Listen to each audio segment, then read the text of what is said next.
Hello and welcome back. Today I'm going to be doing a deep dive into A10 Necrobinder and how I'm winning almost every single run.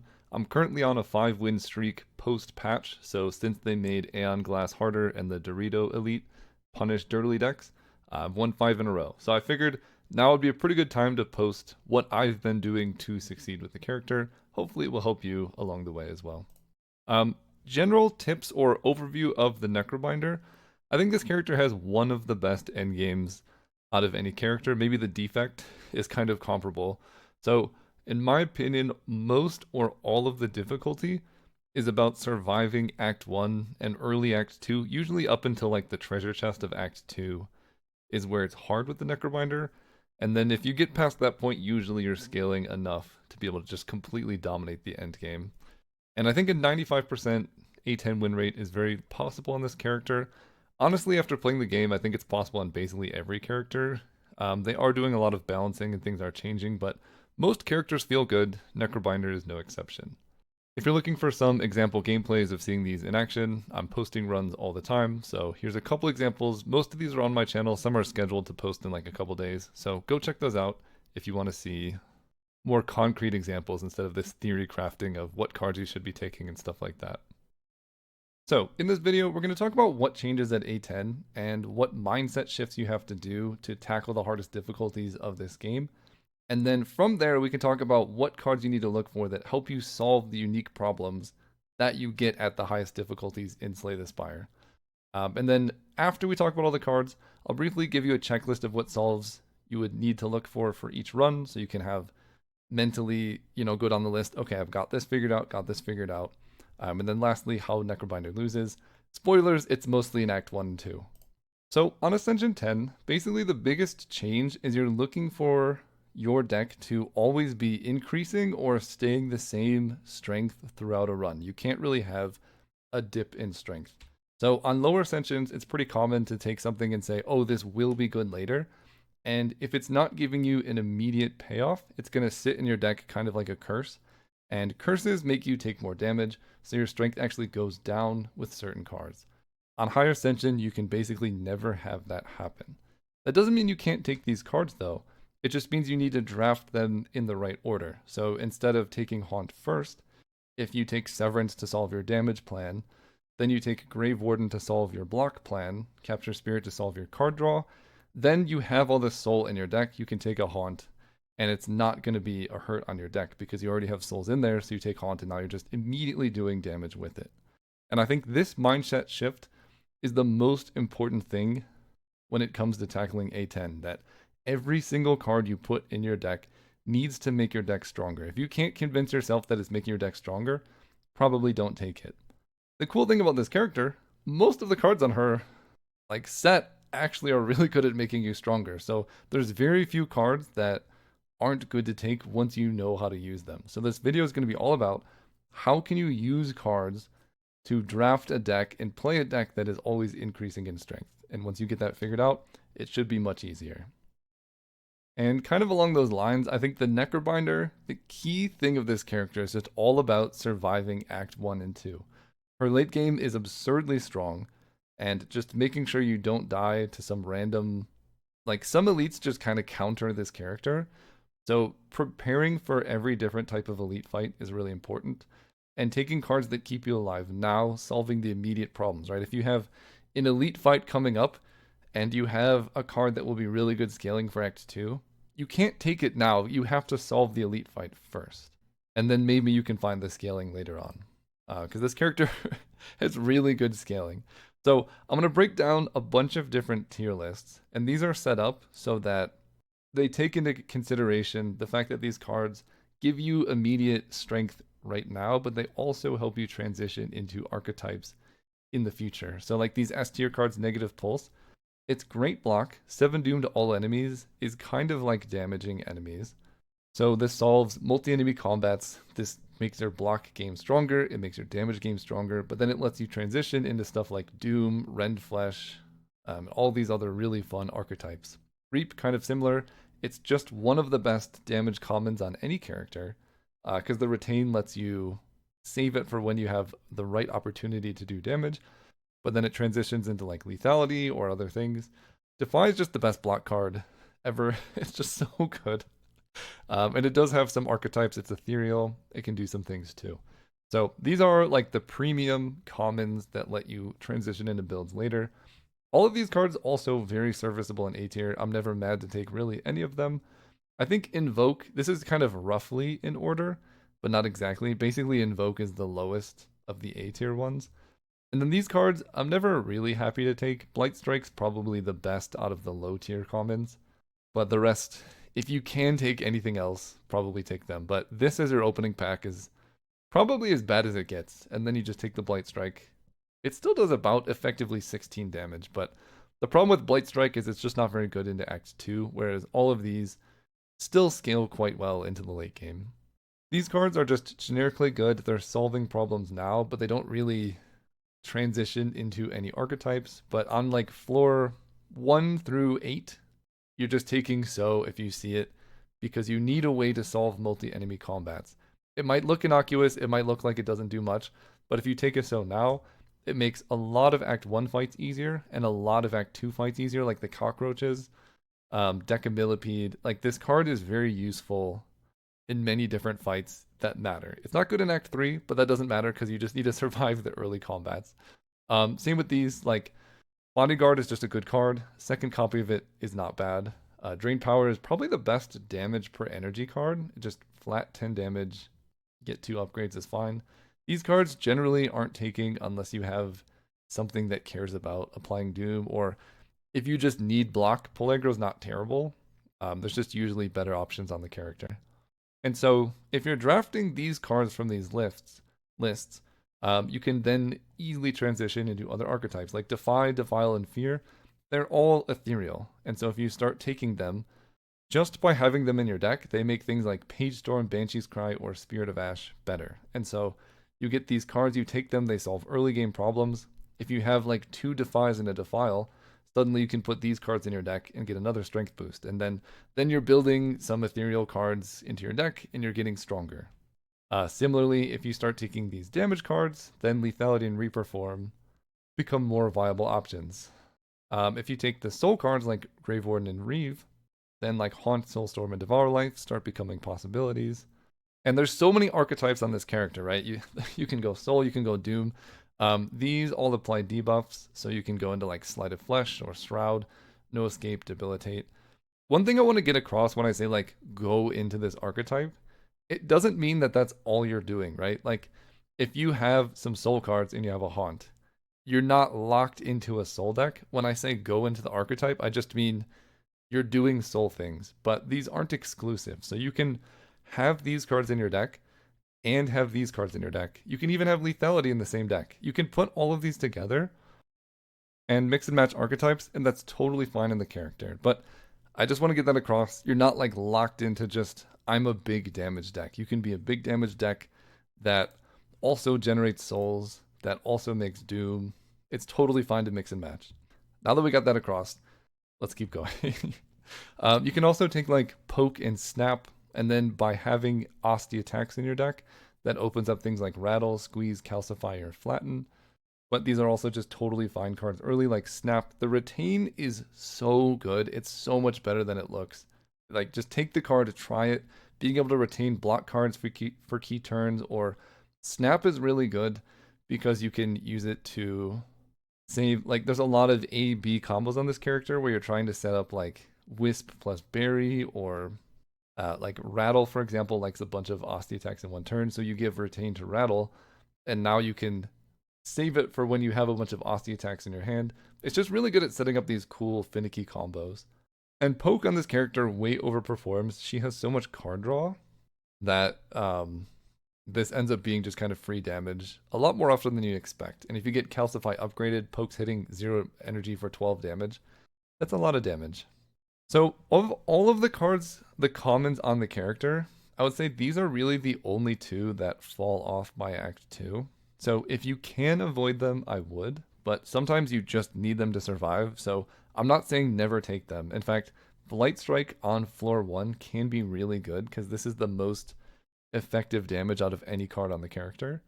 So basically, in an ideal world, you don't have these in your deck. But like I said, almost the entirety of the difficulty in this character is surviving Act 1.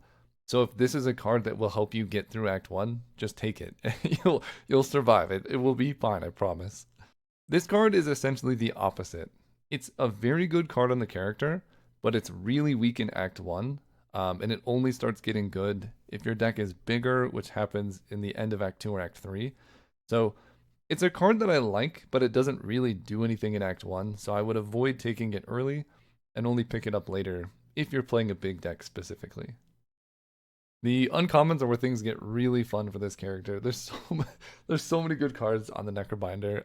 When I was making these lists, I was surprised at just how many good cards there are, especially in the uncommons. So these are cards you're very happy to take early that will help you transition into other archetypes. So Deathbringer, Deathbringer, Slay the Flesh are probably in a league of their own.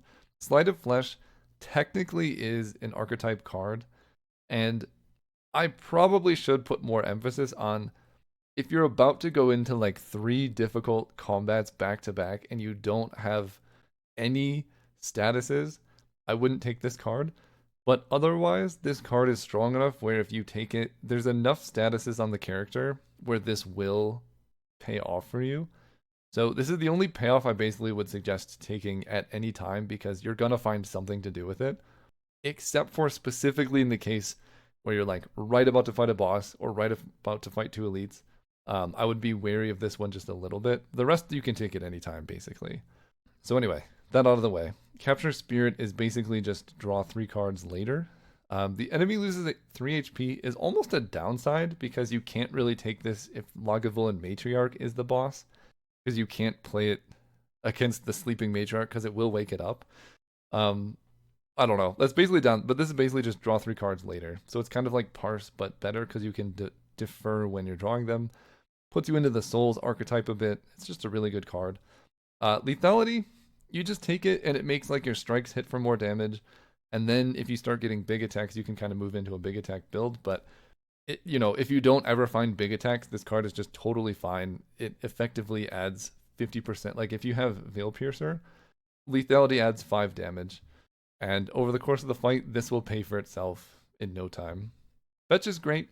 It really opens you up into the Osti build.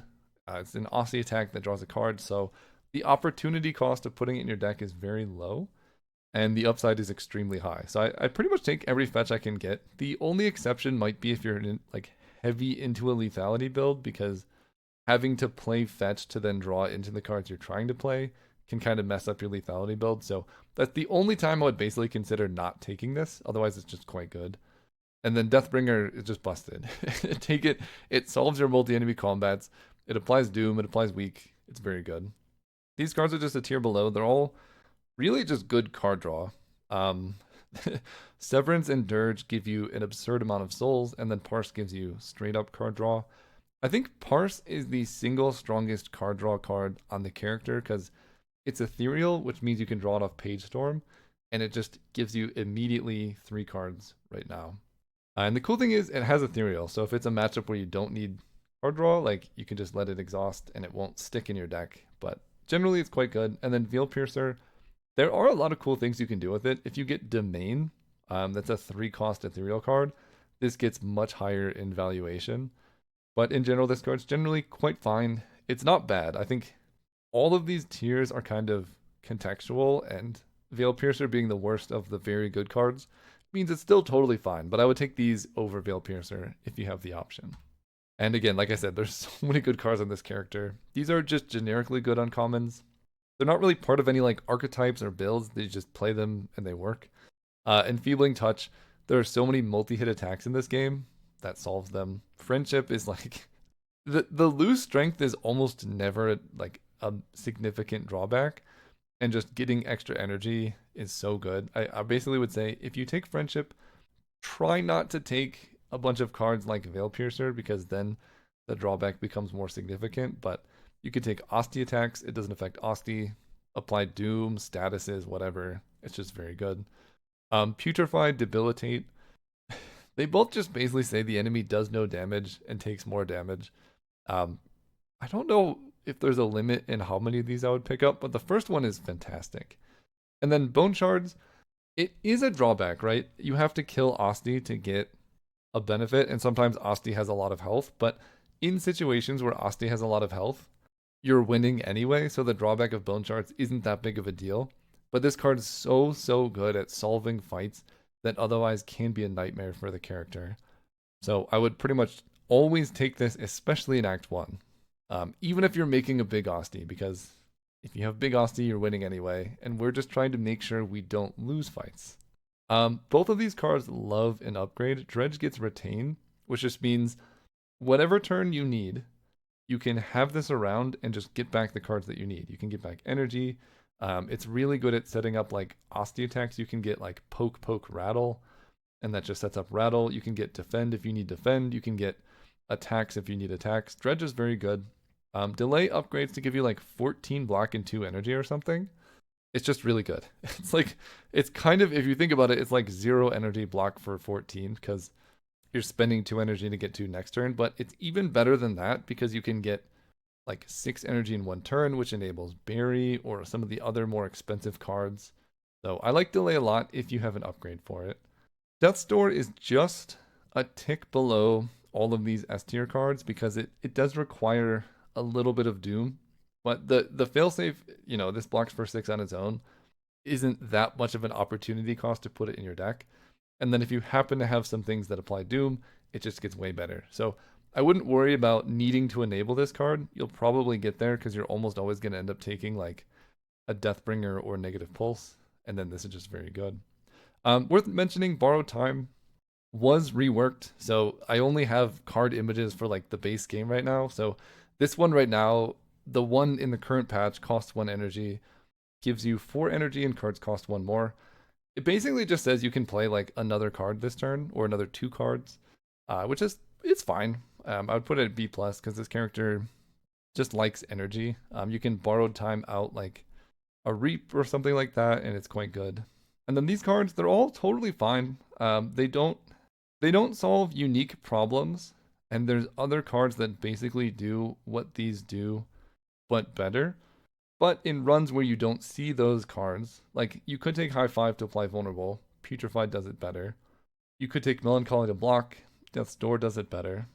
But the thing about this game is you're not always going to find the best cards. Sometimes you just see these cards. They're totally serviceable, so you can take them and play them. I've won plenty of runs with these cards as well. Now we get to the rares. There's so many good rares on this character too. All the ones in S tier. Seance, I think it's been reworked since this image. It costs 1 now. But it is ethereal, so it plays into all the ethereal archetypes, and it gives you soul. It shrinks your deck. You can get like curses out of your deck. It's a very, very good card. Squeeze, I love this card so much, especially if you can pick it up from like the Act 1 boss. The earlier you get the squeeze, the better, because you can start drafting around it. You can put like an enchantment on it to make it do more damage. And like, I don't know, I've had so many runs just one-shotting everything with squeeze. It's really good. Call of the Void is basically like a 1 energy version of Creative AI. The defect 3 energy like give you powers card. Like this just gives you the scaling that you need. And the cool thing is, if it's a card you don't want to play, they have ethereal, so you don't have to play it and it won't clog up your deck, which is essentially perfect because if it's cards you like, you keep it. If it's cards you don't like, you don't keep it. It can give you powers. It can give you like any card from the character. So it's very good scaling. And then Eradicate is A tier. It's good damage. If you're playing lethality, you know, you can stock up. If you have a lot of energy, this can just one-shot a lot of things. So it's very good, but it's a little bit more specific than these cards. I think a lot of people might say Squeeze is an A tier, but I've had so much success with this card specifically, it's got to be an S tier for me. And then generically good rares, there's a lot. Basically, Domain, End of Days, Neurosurge, Reanimate. You just take them. They're good in every single deck, basically.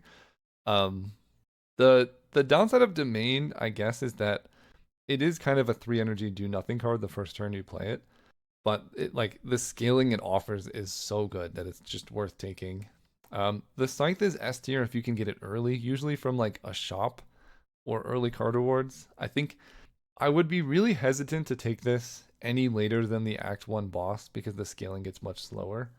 But before the Act 1 boss, this card's awesome. I would take it.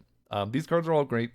Not much to say about them other than they're like pretty good block cards that I'm happy to have. And then these cards are all B tier. They're definitely better than most of the commons and uncommons, but they're just kind of weird. Hang is really funny. It's like a meme. Like you can scale Hang really, really big if you get clone on it or something like that. It is funny.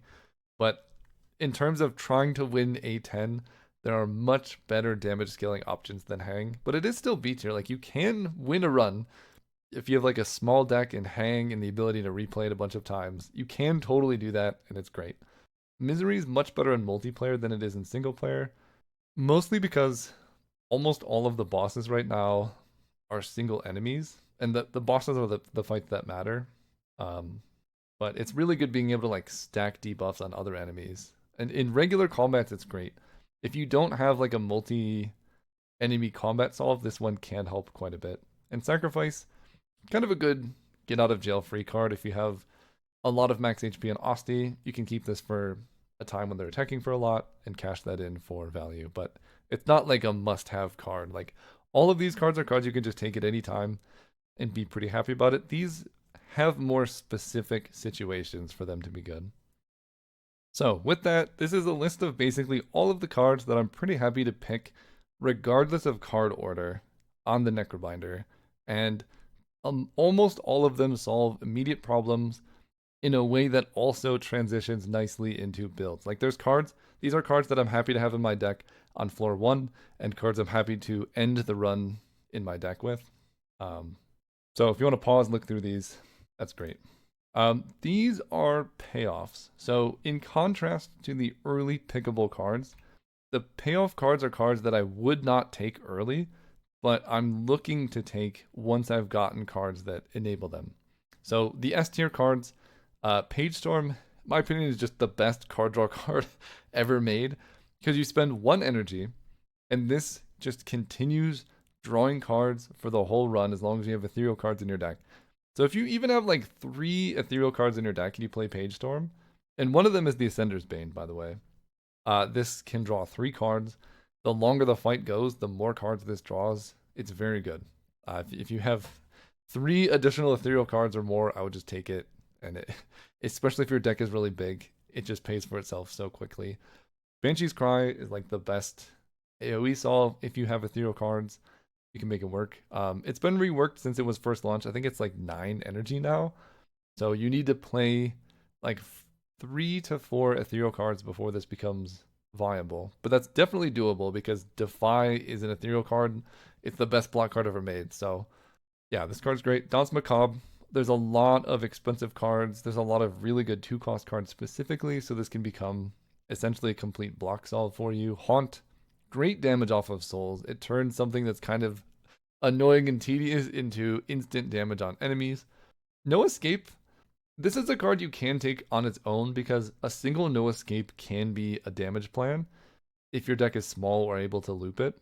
But if you have Doom, then it just gets much better. So I like this card. Reaper Form. This it's a payoff that works in almost any archetype, but you do need to like attack, and some like Necrobinder decks don't attack. So I don't know, I wouldn't take it like super early. And then Spirit of Ash, similar to these, like if you have ethereal cards, no, you get free block. And then you have Page Storm, Spirit of Ash, Ethereal, you're just blocking and attacking for free. It's awesome. These cards are a little bit below rate, but they're still totally fine. Devour Life, like if you have souls, suddenly you get a free way to store a block. Same with Shroud. Spur is kind of a weird payoff, but basically if you have a lot of ways to make Osti big, this is great because it's the retain is what makes this good. Because you just hang on to it until a situation where you need it. This, if you think about this as just block for 8 with retain, that's about all, and that's a very good card. The retain is so strong. And then these cards, they're kind of weird. Oblivion is only good, in my opinion, with Rend Flesh, or if you're drawing like a million card, like you have a million souls, then it can work. But I basically only take it if I have a Rend Flesh in my deck. And Pull from Below, the problem I have with Pull from Below is you usually want to end up taking Friendship. And this, for some reason, is templated as a multi-hit attack. So it's like 5 for each ethereal card. So if you play Friendship, it's going to go from 5 to 3. And that it's very limiting to not be able to play like the best uncommon on the character. You can definitely make it work if you like going off with ethereal cards. I've hit for a lot with this card, but it's just weird that this is like the only reason that you would want to scale strength on the entire character. And it's just weird that there's only one. And then Time's Up is kind of just a worse version of No Escape. It's rare, it costs more. I don't know. It's fine. You can combo it with lethality or like Reaper form, and then you can do some funny stuff, but it's a very narrow situation where that card's actually good. And so speaking of situational, these are cards that I would basically never take. Countdown, if you have Rend Flesh and you have like Death's Door, it can be okay, but on its own, the doom is so small that it's almost never worth taking. Same with Death March, like you can do stuff with it, but there's just better stuff you can do. Sikkim or Eidolon. Let's talk about Eidolon. With the new Aeon Glass, I could see a world where you want to take this, and then you can fill your hand with statuses and then do the thing. But it's just really hard to make it work. I don't think I've never made it work. I don't think I've ever seen a video where someone made it work. It's technically possible. It just seems really hard to do. So if this costed this kind of reminds me of Grand Finale, but instead of like winning the fight, it just says, "Great, now you get another turn," and it costs 2. I think this should cost like 0 or something. Sikkim is really only good with Rattle, so it's like a card that only makes good decks a tiny bit better. I'm basically never taking this card early, but if I have a Rattle and a couple pokes, I might consider taking it because Sikkim's kind of cool. Or if you have the thing that duplicates this card so it's cast twice, I think Silken Tress or whatever, then it gets pretty good. Because it triggers itself, you get 2 copies right away. Then I would take Sikkim, if there's a way to give it replay. But otherwise, probably not. So, now that we've talked about the cards in general, let's talk about what solves you need to win most A10 runs. The number one, especially in the Necrobinder, most pressing thing you need to solve is multi-enemy combats. The beginning of Act 2, and Decamillipede specifically, are a nightmare if you don't have a solve for these set up right now. Also, I need to remember their name, but it's the like 4 eels that like block once you hit them. That fight also you kind of need a solve for in the underdogs. So this is the most important one first. Then you need a way to scale damage. I'm putting damage in quotes because Doom kind of counts as damage. You need a block plan, probably the easiest thing on the Necrobinder. And then you don't need a draw plan, but it definitely helps being able to just loop through your deck. So multi-enemy combats, really just take 1 to 3 of these by the start of Act 2, and you should be fine. Negative Pulse is the most common or so, but the ones you really want, End of Days makes Act 2 so easy. There are so many fights where this just says the fight's over, especially if you upgrade it. So this card I pretty much just always take if I see it, because it solves unique problems, and that's on Ascension 10. We're taking cards that solve problems. End of Days solves the early enemy fights. This solves Decamillipede. Deathbringer, basically the same thing. Like all of these cards just take fights that can be big problems, and you don't have to worry about them. So just having these in your deck makes life so much easier. Damage scaling is probably the hardest thing on the character because she's so defensive that you need to be very intentional about how am I actually going to do damage. And with the recent patch changes, you need to scale your damage up much faster than you used to be able to. Like, you used to be able to just have like a Slide of Flesh and a couple defies, and you would win eventually. We can't win eventually anymore. We need to win kind of quickly. So being more intentional about this is important. I think Slide of Flesh is probably the best. Slide of Flesh and Lethality, probably the best win cons on the character. They're just so reliable and so consistent. So definitely great. Debilitate stuff is also really nice. Like Debilitate with Slide of Flesh is good, but then it also makes vulnerable just let you do double damage. And then like doing double damage is a very easy way to kill enemies. Reaper Form is effectively double damage as well. So like 1 Reaper Form, and if you stack these together, Reaper Form plus Lethality, you know, you're just very quickly killing bosses in 1 or 2 attacks. A tier, these are all pretty good. I've won runs with all of them. No Escape is cool because it's basically a 1-card win condition. So I like that. If you have a lot of souls, stacking Haunts is a great way to do damage. And then Calcify plus Rattle is also good. I actually have Calcify higher than Rattle because a lot of times I end up playing Calcify and Rattle together, and it's very good. But Calcify also makes Poke or all of the other Asti attacks do a lot of damage. And in all the runs I've found, I'm actually just more excited to draw Calcify than I am to set up Rattle. So I think this card on its own is slightly better, but together they're really, really good. So if you get Calcify, Rattle's value shoots up a lot. And then these are in B tier, like Soulstorm, kind of just a worse version of Haunt, but acceptable. Pull from below. I think if this was like an Asti attack, or it didn't scale with strength so much, I would like it a lot more. But the fact that Friendship just kind of destroys this card puts it in B plus tier, but you can do a ton of damage with it if you happen to have the rare strength scaling Necrobinder build. And then Transfigure just lets you build kind of nightmare machines. You can put like replay on Sleight of Flesh, you can double cast your powers, you can put it on Bury and double cast your attacks. This can be scaling if you need it. It's a little bit clunky, but if you have enough energy to spare, this can solve a lot of problems too. The block plan, I'm not going to talk too much about. It's pretty easy on Necrobinder. You just take a bunch of Defies, or you get some good block powers like Danse Macabre and stack that with things. Death's Door on its own can basically be a block plan. And then you can also go like big Asti reanimate stuff. Like there's a lot of different ways to block on this character. In general, I found I often end up with too much block. So you almost have to like pull back on your block plan. So getting a lean block plan is really important. But I've never found myself without the ability to block on this character. And then in terms of draw plan, I think Page Storm is just broken. It's if you have like 3 ethereal cards, it just can be the complete draw plan that your deck needs. Like this alone can carry your deck. It's very good. Without that, if you don't have ethereal cards, all of these are really, really nice. Taking bad cards and making them draw 2 is awesome. And then just like flat draw on these, like anything that creates soul can help you with card draw. Parse is just really good card draw. There's a lot of good ways to move through cards in this character. And one other aside I want to mention, I've seen a lot of talk about small deck Necrobinder, and I would almost argue the opposite, that the Necrobinder loves playing big decks because she has some of the most broken powers out of any character. And the problem with powers normally is like, if this is your opening hand, you just die because none of these cards do anything in the fight immediately. But the bigger your deck is, you have more room for powers because instead of drawing all powers that do nothing, you could have an opening hand that's a bunch of playable cards and a friendship. So you go friendship, block, block.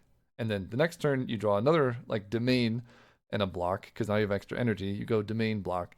And then the next turn you draw another power. And the bigger your deck is, the more likely it is that your powers are going to be kind of dispersed across the deck. Instead of, if you have like a 15 card deck, you can only fit like this many powers at the most.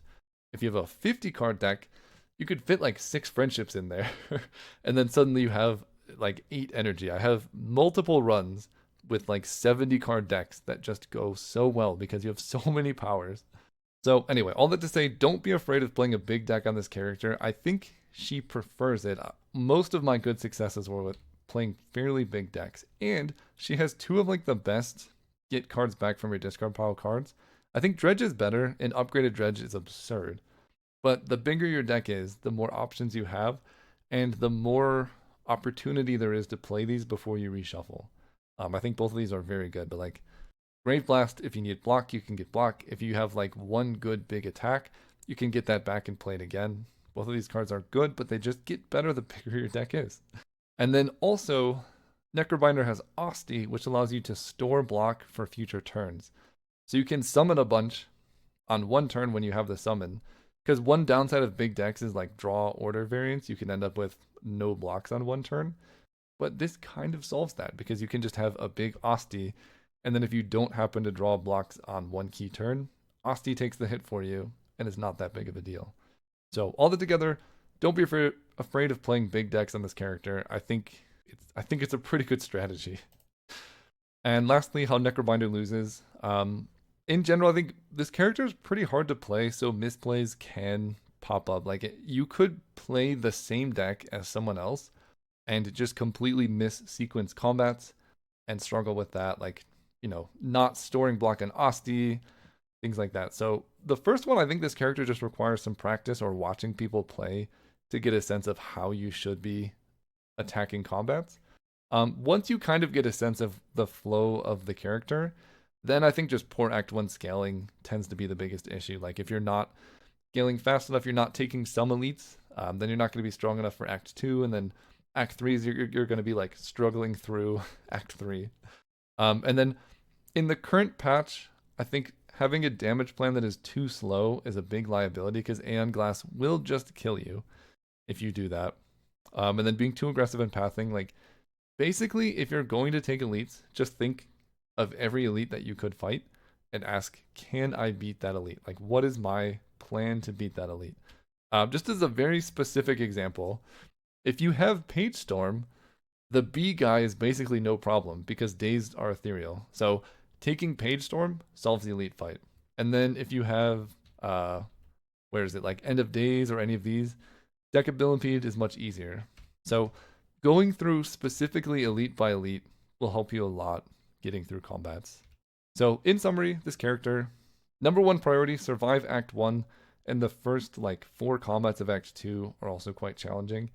Once you can do that, or even before that, make a damage plan. Like, how am I going to be killing stuff? How am I pushing damage? And once you get through there, you just scale to be invincible in Act 3, taking some of the broken like powers and rares of this character and making something beautiful. If you like this, please consider subscribing. I'm making guides for all of the characters. I think Defect is up next. I've been really enjoying playing on that character. I'll see you next time.